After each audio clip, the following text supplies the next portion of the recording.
आपको इसको 3 कैटेगरी में डिवाइड कर लेना है। समझ में आ गया? इन क्वेश्चंस को किस कैटेगरी में डिवाइड कर लेना है? 3 कैटेगरी में डिवाइड कर लेना है। There are 3 categories. आप सिली मिस्टेक के अंदर ज्यादा चीजें डालते हो, इसीलिए सिली मिस्टेक हर बार बढ़ती जाती है, आप करेक्ट नहीं कर पाते हो। जैसे वो हर बार क्या करता था, हर बार मेडिसिन ऐड कर देता था, सारी चीजें दे दी, स्टीरॉइड, एंटी फंगल, पता नहीं एंटी बैक्टीरियल, जितने टाइप की एंटीबायोटिक थी सब दे दिया, कुछ ठीक नहीं हुआ। और यदि आप लैंग्वेज में प्रॉब्लम कर रहे हो तो आपको लैंग्वेज अच्छे से पढ़नी पड़ेगी, आपको क्वेश्चन पेपर पढ़ना पड़ेगा, हर टेस्ट पेपर के बाद आपको ये एनालिसिस करनी है। और फिर जो भी बच गया, रिमेनिंग ऑल किस में जाएगा? कॉन्सेप्ट में। रिमेनिंग ऑल किस में जाएगा? कॉन्सेप्ट में। तो मैं आपको सिखाता हूं आज पेपर को एनालिसिस करना, क्योंकि आप पेपर को एनालिसिस करना नहीं जानते हो। इस वजह से क्या होता है, आप मेहनत करते जाते हो लेकिन आउटपुट नहीं आता है। तो समझो जरा पेपर को कैसे एनालाइज करना है। क्लियर है? चलो आगे आ जाओ। अब हम बात कर रहे हैं, जैसे मान लो टोटल हम पेपर की बात कर रहे हैं, बहुत अच्छे से समझना इसको। पेपर को हम पेपर की बात कर रहे हैं, तो पेपर में मान लो कितने क्वेश्चन है टोटल, आपको अटेम्प्ट करने हैं 180। समझना जरा, कितने क्वेश्चन अटेम्प्ट करने हैं? 180।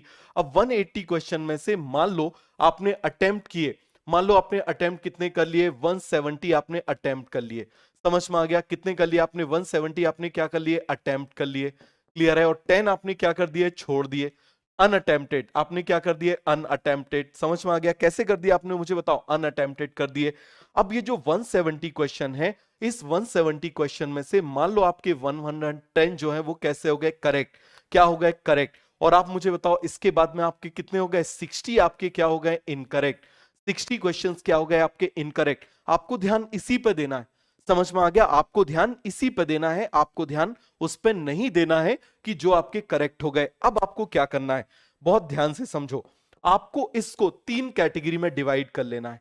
समझ में आ गया? इन क्वेश्चंस को किस कैटेगरी में डिवाइड कर लेना है? 3 कैटेगरी में डिवाइड कर लेना है। There are 3 categories. केवल 3 वजह से गलती हो सकती है। मैं बायो की बात कर रहा हूं, फिर हम दूसरे सब्जेक्ट की बात करेंगे। सबसे पहला है सिली मिस्टेक। आप सिली मिस्टेक के अंदर आप किसको डालोगे, मैं आपको अभी बताता हूं। करेक्ट डायग्नोसिस होगी तो बहुत जल्दी इंप्रूवमेंट होगा, आप देख लेना। समझ में आ गया? करके देखो। क्लियर है? दूसरी तरफ हम बात कर रहे हैं लैंग्वेज एरर। हम किसकी बात कर रहे हैं? Language error. और तीसरी तरफ आप मुझे बताओ हम किसकी बात कर रहे हैं? Silly mistake, language error. और तीसरा है कॉन्सेप्चुअल। हम किसकी बात कर रहे हैं? Conceptual error. क्लियर है? अब सिली मिस्टेक के अंदर क्या आएगा? सिली मिस्टेक के अंदर केवल और केवल आएगा यदि आपने ओएमआर को गलत फिल कर दिया है। समझ में आ गया? ओएमआर फिलिंग मिस्टेक बस इसके अंदर आएगी। ओएमआर फिलिंग मिस्टेक, कोई भी फिलिंग मिस्टेक ओएमआर की। मैं अभी आपको बताऊंगा ओएमआर भी आपको कैसे फिल करना है, वो भी मैं आपको बताऊंगा। समझ में आ गया? तो ये क्या हो जाएगा? ओएमआर फिलिंग मिस्टेक यदि है, ओएमआर फिलिंग मिस्टेक यदि है तो आप मुझे बताओ किसके अंदर जाएगी? Silly mistake. इसके अलावा कोई भी सिली मिस्टेक के अंदर नहीं डालना। आप सिली मिस्टेक के अंदर ज्यादा चीजें डालते हो, इसीलिए सिली मिस्टेक हर बार बढ़ती जाती है, आप करेक्ट नहीं कर पाते हो। जैसे वो हर बार क्या करता था, हर बार मेडिसिन ऐड कर देता था, सारी चीजें दे दी, स्टीरॉइड, एंटी फंगल, पता नहीं एंटी बैक्टीरियल, जितने टाइप की एंटीबायोटिक थी सब दे दिया, कुछ ठीक नहीं हुआ। समझ में? अगर हार्डली दो शैम्पू दिए उससे बिल्कुल ठीक हो गया। तो इस बात को समझना। तो ये पूरा कॉन्सेप्ट क्लियर हो गया। अब दूसरी तरफ बात कर रहे हैं लैंग्वेज एरर। आपने क्वेश्चन पढ़ते टाइम मान लो आपको पूछा है इनकरेक्ट, देखना है क्या करना है? इनकरेक्ट पूछा है, इनकरेक्ट पूछा है, आपने करेक्ट को लगा दिया, आपने करेक्ट को टिक कर दिया। इनकरेक्ट पूछा है, आपने करेक्ट को टिक कर दिया। समझ में आ गया? इसका वाइस वर्सा। मान लो करेक्ट को पूछा है, किसको पूछा है? करेक्ट को पूछा है, आपने इनकरेक्ट को क्या कर दिया? मार्क कर दिया। तो ये आपको पता लगेगा कि आप लैंग्वेज में प्रॉब्लम कर रहे हो। और यदि आप लैंग्वेज में प्रॉब्लम कर रहे हो तो आपको लैंग्वेज अच्छे से पढ़नी पड़ेगी, आपको क्वेश्चन पेपर पढ़ना पड़ेगा, हर टेस्ट पेपर के बाद आपको ये एनालिसिस करनी है। सभी को समझ में आ गया? पूरा कॉन्सेप्ट क्लियर हो गया? तीसरा, मान लो आप नहीं देख पाए कोई भी लैंग्वेज से रिलेटेड, मिस मैच नहीं देख पाए। समझ में आ गया? क्या नहीं देख पाए आप मुझे बताओ? मिस मैच नहीं देख पाए। क्लियर है? आप इनकरेक्ट नहीं देख पाए, आप नॉट नहीं देख पाए। ऐसे जो वर्ड हैं, यदि इन वर्ड की वजह से गड़बड़ी हो रही है तो लैंग्वेज प्रॉब्लम है। इसका मतलब अब जब आप नेक्स्ट टाइम पेपर पढ़ोगे, नेक्स्ट टाइम पेपर पढ़ोगे तो आपको क्या करना है? इन वर्ड्स को सर्कल करना है और इन पे ध्यान देना है। समझ में आ गया? इसके अलावा कोई भी रीजन आ जाए, कोई भी रीजन आ जाए, it went to conceptual error. किस में जाएगा? कॉन्सेप्चुअल एरर में जाएगा। फिजिक्स केमिस्ट्री में लैंग्वेज एरर नहीं होते जनरली, वहां पर आप कैलकुलेशन एरर को पुट कर सकते हो। किसको डाल सकते हो? सिली मिस्टेक के बाद कैलकुलेशन एरर्स को डाल सकते हो। और फिर जो भी बच गया, रिमेनिंग ऑल किस में जाएगा? कॉन्सेप्ट में। रिमेनिंग ऑल किस में जाएगा? कॉन्सेप्ट में। अब आप क्या करोगे? आप 3 डायरी बनाओ। समझ में आ गया? या 3 डायरी बना लो, फिजिक्स केमिस्ट्री फिजिक्स केमिस्ट्री और बायोलॉजी की। समझ में आ गया? बॉटनी जूलॉजी एक में ही कर सकते हो। क्लियर है? फिजिक्स केमिस्ट्री बायोलॉजी की। समझ में आ गया? तो आप ऐसे हर टेस्ट में क्या करोगे, अब देखो जरा, जैसे मान लो टेस्ट है, मान लो यहां पर हम बात कर रहे हैं, कैसे लिखोगे, यहां पर लिखोगे टेस्ट। क्लियर है? यहां पर लिखोगे टेस्ट का नंबर कौन सा है, यहां पर लिखोगे डेट। समझ में आ गया? और यहां पर लिखोगे सिलेबस। क्या लिखोगे आप मुझे बताओ जरा, सिलेबस। क्या लिखोगे जल्दी से आप मुझे बताओ, सिलेबस लिखोगे। क्यों सिलेबस लिखना जरूरी है?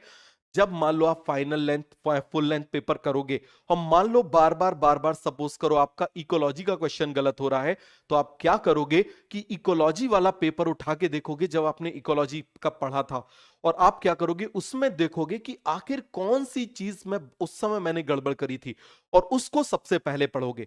बात समझ में आ गया? क्या करोगे उसको आप मुझे बताओ, जो सबसे अच्छा डॉक्टर क्या होता है, वो डायग्नोसिस करता है, और जो नॉर्मल डॉक्टर होता है वो कुछ भी ट्रीटमेंट दे देता है। समझ में आ गया? तो आपको स्पेशलिस्ट बनना है ना, तो मैं आपको स्पेशलिस्ट बनने का तरीका बता रहा हूं, बन जाएगा। पूरा कॉन्सेप्ट क्लियर हो गया? सभी को क्लियर हो गया? चलो अब मुझे बताओ, यहां पर हमने सिलेबस को मेंशन कर लिया, इस तरफ हमने क्या लिख लिया, बताओ जरा। इस तरफ हमने लिख लिया सिली मिस्टेक्स। क्या लिख लिया हमने? Silly mistakes. पूरा क्लियर है? इस तरफ हमने क्या लिख ली? Silly mistakes. दूसरी तरफ आप मुझे बताओ हमने क्या लिख ली? Language error. क्या लिख लिया हमने? Language error. क्लियर है? तीसरी तरफ हमने क्या लिख दिया? Conceptual error. तीसरी तरफ हमने क्या लिख दिया? Conceptual error. अब उस पेपर को संभाल के रखना है और उस पेपर में ऐसे नंबर डालते जाना है।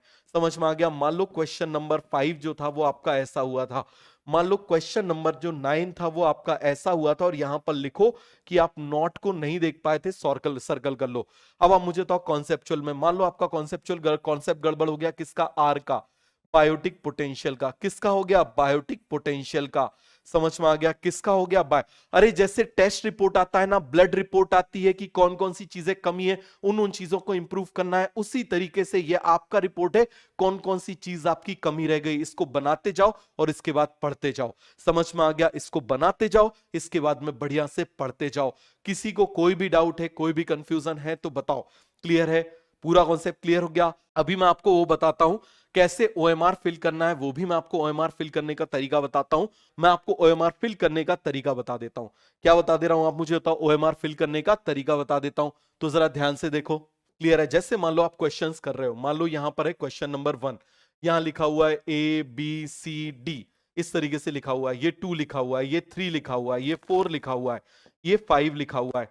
आप जब क्वेश्चन करते हो ना, जैसे मान लो यहां पर ये सर्कल बने हुए हैं, ये क्या बने हुए हैं? सर्कल बने हुए हैं, ये सर्कल बने हुए हैं इस तरीके से। क्लियर है?